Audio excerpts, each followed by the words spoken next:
of the Jungle presented by First Star Logistics. We're live from the First Star Logistics studio here in Cincinnati, Ohio.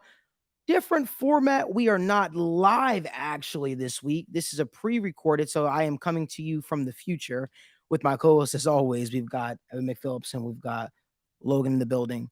In this video, we'll be discussing why the Cincinnati Bengals will have the most dominant offense in the entire NFL. I'm going to kick this over to Logan to get us started. Man, the thing that is so exciting about this Bengals offense this year is I think for the first time we can kind of expect consistency and plenty of freedom in this offense. The last few years we've been, the Super Bowl run, it was big player bust pretty much. Last year we kind of found a decent middle ground, but the offensive line still really held you back. You still kind of had to avoid some sets that, could really put you over the top. But I think now with, the additions on the offensive line, some guys coming into their own a little bit, hopefully a bounce back year for some players as well, that you should be able to do everything. You should be able to run the ball. You should be able to have play action passes. You should be able to throw the ball down the field. You should be able to have success in the short and intermediate passing game. And I think just being able to do everything on offense instead of only having to rely here or rely here is just going to take this offense to a whole different level, especially because when they were so good at all of these things that they were good at in the past, we went to a Super Bowl by only being able to throw the football down the field.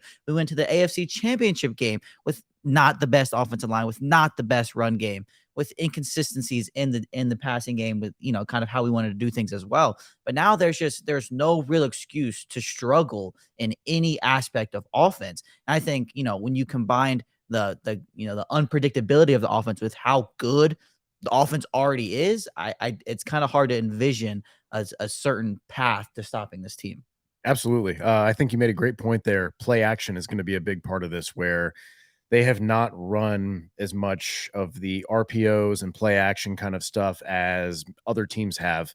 They've been toward the bottom third of the league in the last couple of years.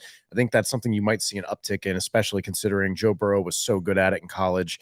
But also, this is the best wide receiver core in the league, hands down. I mean, and we're not just talking 1, 2, 3. We're talking after that. We're talking about Charlie Jones and Yoshi Voss, and where we know that the Bengals and Joe Burrow have been able to function and still have a productive offense when Jamar Chase goes down or when T. Higgins goes down.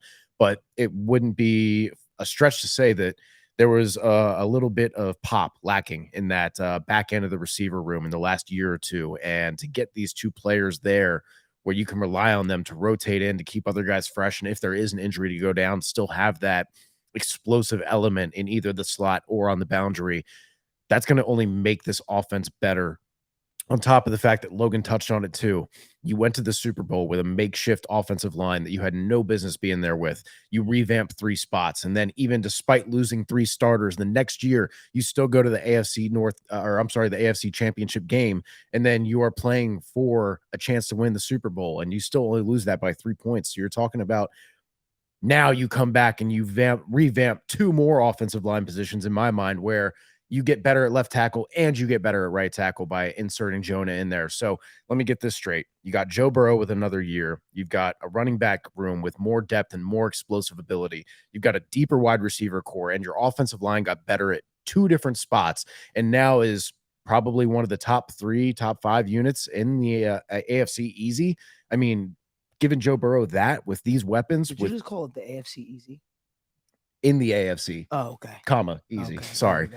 Can't visualize the punctuation for you. Yeah, no, I should have taken a little bit of a beat there. But no, I really don't understand how you can look at what they've accomplished with significantly less, look at what they have coming into this season now, and say the Cincinnati Bengals do not have the most loaded offense in the AFC. I just don't see how you make that argument. So I'm happy that you both touched on what you touched on. I'm going to simplify it by saying I think the Bengals will have a dominant offense because of the man that they have at the helm in Joe Burrow, the franchise quarterback, the guy who will soon have a new deal to keep him in Cincinnati for the foreseeable future. I think that when you look at it, the Cincinnati Bengals, dare I say that they have no weakness on their offense? And that's kind of scary to say. If you're pointing to any weakness, you're looking at the tight end position, right? Right. If you want to even call that a weakness. If you want to call it that. But I feel like the tight end position has been so phased out in this offense with the plethora of receivers that they have. it's going to be special. It's going to be special in Cincinnati. I think that if the running game is able to be consistent, right? Mhm. We've had some pretty poor performances out of that running back room over the past couple of years. But if they can get some type of consistency down, something to just alleviate a little bit of the pressure to even open up more play action, Yeah.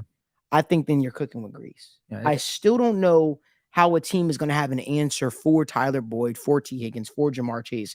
And then when you add in the other weapons, man, I think that I think you're playing with fire. And I think that the thing people are forgetting is Joe Burrow has an ability that when everything breaks down, he still has that special ability to run the ball, to become a runner Mhm. and do it effectively at that. Mhm. So I look at this Bengals offense. I think if they can get out of their own way, and what do I mean when I say get out of their own way? No more jet sweeps on 3rd and 1. Please do away with it. It does not work. There's no reason to get unnecessary hits on your superstar wide receiver and Jamar Chase. That does not need to happen in the year 2020. It just doesn't need to happen. We don't need to see that.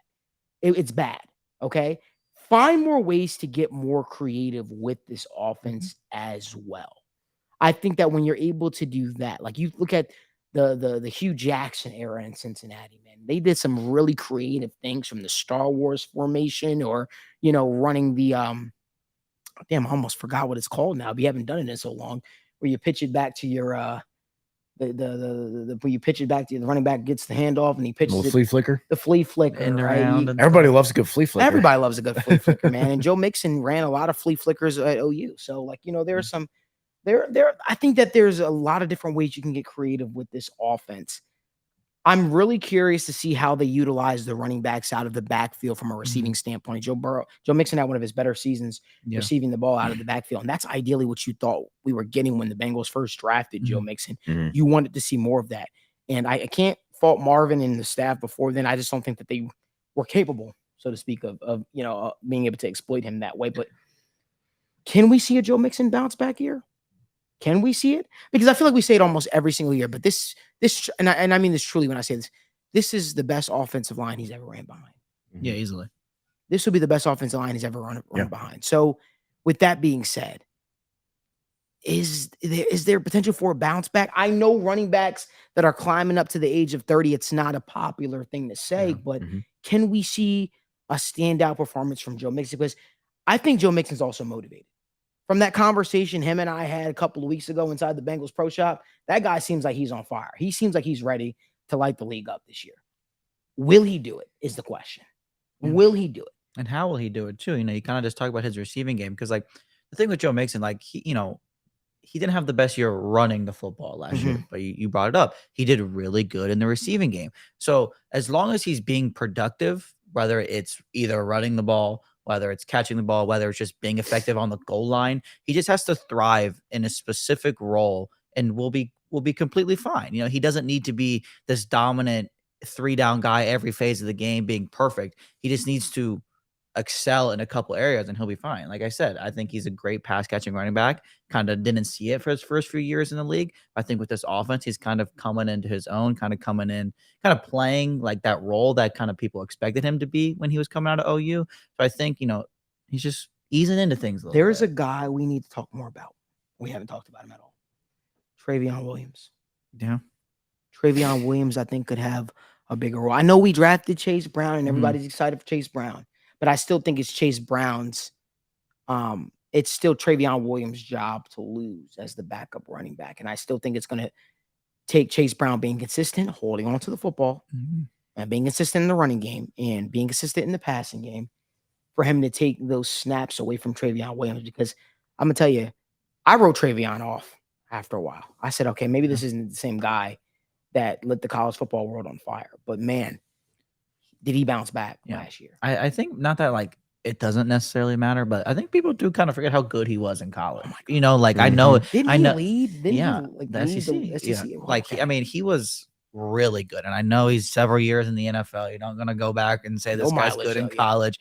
But I mean, he was pretty good. I mean, Right. he hasn't really had too much of an opportunity to show it either. So I mean, maybe that's all it is. He's done pretty well when given said opportunity. So I mean, maybe this will be the year he kind of just takes it and runs with it. So I've got two things for you guys. First off, when you look at the Bengals, and for me, what excites me the most is there's consistency in the personnel. And when you look around the league, right, you look at guys and teams like the Eagles lost offense coordinator, teams like the 49ers, they don't know who's going to be the quarterback. Name me a position that lost a player on the Bengals. T. Higgins still there. Your top three receivers still there. Offensive line still there. Your offense coordinator still there. Your head coach is still there. So for me, that's one thing that excites me because the floor last year that we saw is going to get even better. And the second thing, when I looked at the Bengals, the only issue I saw with them last year was kind of like predictability on first down. You know, they bring in Stanley Morgan, they bring it in, and they're like, it's going to be a run. Now you got Charlie Jones, you got the rookies at receiver. So hopefully we're going to see a lot more unpredictability in first down because that was the only thing when we'd watch games. I'm like, first down, it's a run. It's a toss to Joe Mixon. It was pretty predictable. I agree with you. And I think that, listen, you have to do what works for you in the NFL. If running under center, doesn't work for you in the I formation, doesn't work, to stop doing it. This is a wasted down. It's a wasted down. I understand most teams in the National Football League are able to run from under center, I formation, yada yada yada. But that's not the Bengals' MO. Don't try to force. You got to have the rest of your offense built around it, right? There's got to be some level of unpredictability, and I think it was something ridiculous like after the Steelers game, I think.